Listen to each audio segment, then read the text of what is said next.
দোকানদারদের প্রতি অনুরোধ, এখনই আপনারা দোকানে পজ মেশিন লাগিয়ে কার্ড পেমেন্ট সিস্টেম চালু করুন। নিয়ম না মানলে ব্যবসায় বড় ক্ষতি হতে পারে।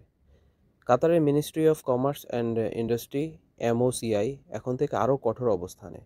যদি কোনো দোকানে কার্ড দিয়ে পেমেন্ট করার পজ সুযোগ সুবিধা না থাকে, তাহলে 15 দিনের জন্য দোকান বন্ধ করে দেওয়া হতে পারে এবং জরিমানাও করা হতে পারে। এই নিয়ম আগেও ছিল, তবে এখন তা আবারও কঠোরভাবে কার্যকর করা হচ্ছে।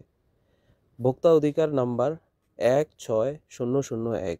যদি কোনো ক্রেতা দেখে যে কার্ডে পেমেন্ট করার সুযোগ সুবিধা দেওয়া হচ্ছে না কোনো দোকান থেকে, তাহলে এই নাম্বারে কল করে রিপোর্ট করতে পারবে।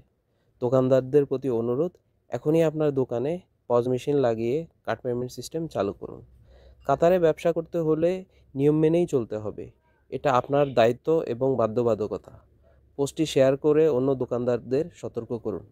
ধন্যবাদ, ভালো থাকবেন। দেখা হচ্ছে অন্য কোনো গুরুত্বপূর্ণ ভিডিওতে। আল্লাহ হাফেজ।